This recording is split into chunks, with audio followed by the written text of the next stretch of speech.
The number one way to go flawless in Trials of Osiris is team coordination, and a large part of that is knowing where your teammates are going and looking so that you can team shot somebody. I've started a series of map guides where I did Javelin last time and today is Bannerfall. I use maps from the amazingly talented Relic to draw scenarios on screen, and then I jump in game to discuss lane awareness. Each video I make, I'm finding better ways to show this, so looking to improve on every iteration, but let's just jump in already.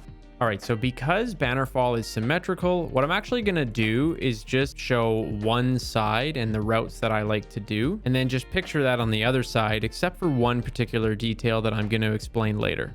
So on this side, you spawn right here, and I think I'm just gonna draw out some of the routes that you could take. For example, you could go here towards Passage, you could go straight through in towards Courtyard. Of course, you could go up top or below, but I'm gonna show a lot of this in game as well, so we'll leave it at that. You could decide to go left and through here. You could decide to jump up here, go through the repair bay, and then you could go up top here, or you could actually go, below. And then of course you could go all the way around. Yes, I realize, you could break off and go this way, but either way, this is sort of like the main routes that you can take. Now with my Javelin video, I went through extremely specific routing options, but on Bannerfall, there's kind of one main objective, and it's the fact that you just need to D-lane as much as possible. You see, on this map, you can be shot from so many different directions, and there are so many different combinations of routes that you and your teammates can take that it would take me a million years to run through every single one of them. So instead, what I'm going to do is walk you through each route specifically one by one in game and explain what I'm thinking or what I'm going to decide based on certain situations. Then once I'm done that, I'll come back to the map and show a couple of high level examples, because when I'm communicating with my teammates, I'm typically sectioning things off like this. There's the courtyard area, there's a little bit of middle, and then there's all those lanes on the outside. All right, so for Passage route specifically, let's say your team is heading towards, middle in that direction. Your main objective is to get through here as quick as you can. And I'm not doing a great job of showing that, but either way, the reason why you want to do this is so that you can catch this team from behind. A lot of teams that end up spawning there and running through here, by the time you get here or you start to ping on their radar, they're in their ADS looking down here in a fight. They're down here, they're out here looking up there, or maybe they're already right here, like talking to their team about what they want to do. Some of them may have gone back there, and the whole point is for your teammates who went outside to be taking their attention away while you're able to get some shots in from behind. Now, when you're at this doorway back here, it's extremely crucial. Whoever's doing this needs to be fairly skilled, I'd say, in just reading the radar and deciding what to do. Because if you're getting to this point and you read your radar and it shows that you're going to be, completely barrel stuffed by 3 people who are rushing through this area, yeah, you're not going to want to try and do this. This is where you need to turn back and go towards your teams. I wanted to break for a second and mention that if you're ever wanting to chat, you can follow me on Twitter to catch my posts, or you can DM me there. Of course, subscribing for upcoming videos like the ones about the recent quick draw nerf. I made a video showing 50 different tests on all of the situations if you didn't have quick draw, which is going to come in really handy soon. And lastly, our community Discord has over 2,000 members of extremely helpful people, which is linked down below in the description. I'd love to see you there on any of those platforms, but let's get back to the video. All right, for the second route, which is on map right now, I said go straight to the courtyard. Again, I'm not going through team routes until the end. So if you're doing that, same deal, you're pushing through here. Some people like to go up there, which I'm going to talk about it in a bit. But essentially, I don't really like doing this, if I'm being honest. You could definitely come through here. I really don't like to jump up and go up here. You're just too vulnerable from too many angles. It's just not worth it. If you are going to come through, I would come through the doorway. But I would first peek, like this. And then if I know I'm kind of clear from there, the next thing I'm doing is checking right here, because usually someone is coming through this doorway and, they might hop up like this, but they're usually going to do this, or they're going to be looking this way. And so that's kind of how you can catch them. Either way, your radar is going to tell you if there's people right here. But once I am in here, I typically like to get tight to this. And the reason why is because if there is someone on this side and they haven't pushed through yet, I like to make sure that, if I'm not paying attention all the time to the radar, they're not gonna, just shoot me if I'm just standing out here from above. Of course, they can see me a little bit here when I'm here, but it's a lot harder for them. I'm going to be checking these angles right away, but similar to the other situation, that's typically where, if my radar shows I can get through here, I'm going to just come through here and try and get a quick off angle on them. Another really, really good spot though, is if you sit right up here, you can get some pretty decent head glitches just by using this thing to your advantage. Like, you really need to pay attention to this thing right here. All right, so this was the one where, you know, we're going through towards the middle. A lot of snipers will, you know, slide out and challenge this right here. I don't like to do it. I just don't think you should do it. I think it's a waste, and I really like to just slide across. I will hold my ADS there while I'm going across. There's a lot of times where I do get, you know, like a 90 damage hit. If you're a sniper, fine, you could also do that. But the point that I'm trying to make is that it's not really worth challenging and like intentionally stopping in this lane to challenge them there. I think it's too much of a 50-50, and you're just better off outplaying them in other ways. So what I like to do is when I slide across, I immediately like to throw a grenade right on that wall, because most people will actually go here and stop for a split second to challenge you across. 9 times out of 10, I get a hit with my grenade, and then I quickly rush over and try and kill them. But that's where you need to communicate with your team as much as possible, because like I said, Bannerfall, you can get shot in so many directions. So if I'm going to go across here and start to try and kill this guy that I, you know, either froze or did damage with my grenade, I need my team to help confirm that I'm not going to get, you know, annihilated from someone right here, from someone up top there. Maybe there is someone inside here while I'm going across. Am I going to get shot from this direction?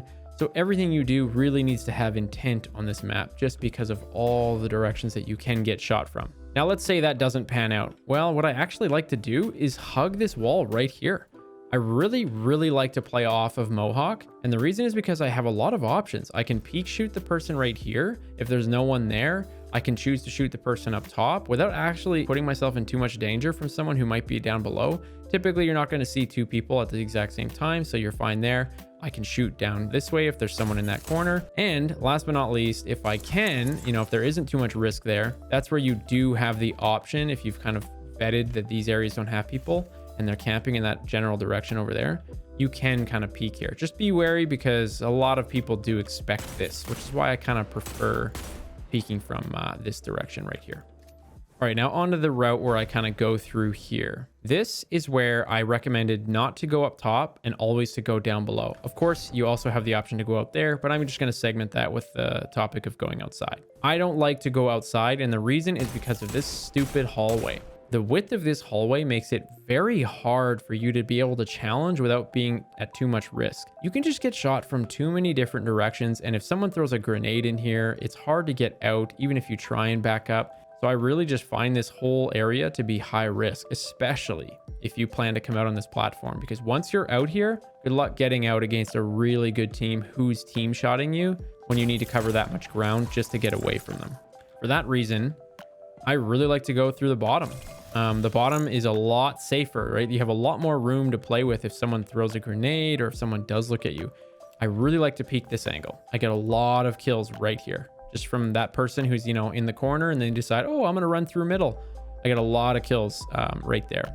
If there isn't someone there, I can peek, you know, just like this. Again, I have lots of room. If there's someone on Mohawk, I can peek them from here.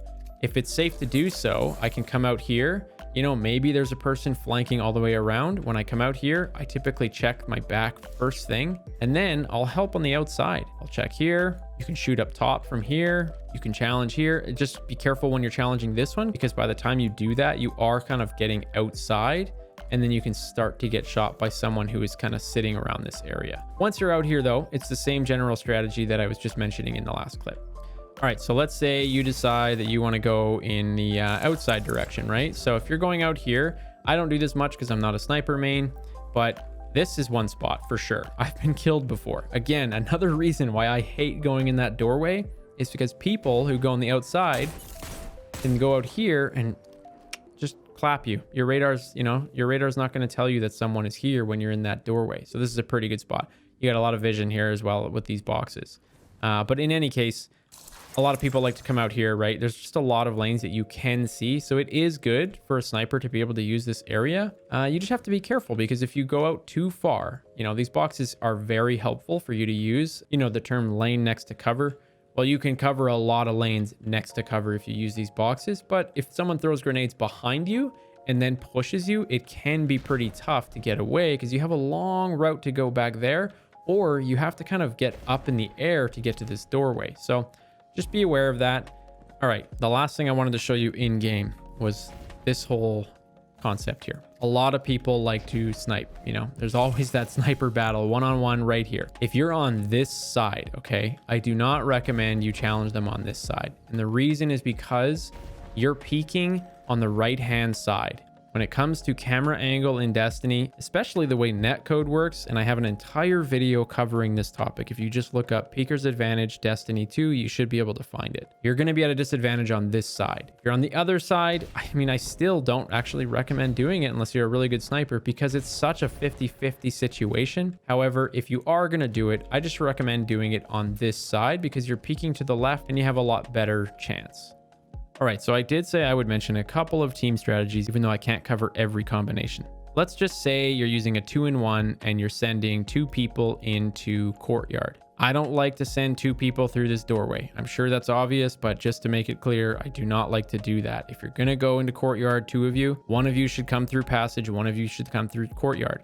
The person whose courtyard is gonna know right away by looking through this opening doorway, they can see all the way up onto this little perch, and they can already tell if someone is kind of coming through this doorway on this side. So they're the ones who need to communicate. The person from passage is really just using their radar as best they can to figure out, can they circle around or do they need to come in courtyard and support their teammate here? And how's their teammate doing who decided to go outside? This person who's alone on Bannerfall especially needs to be very diligent in making sure they can always disengage. I mentioned in my Javelin video that you typically want to stay within one section of your teammates.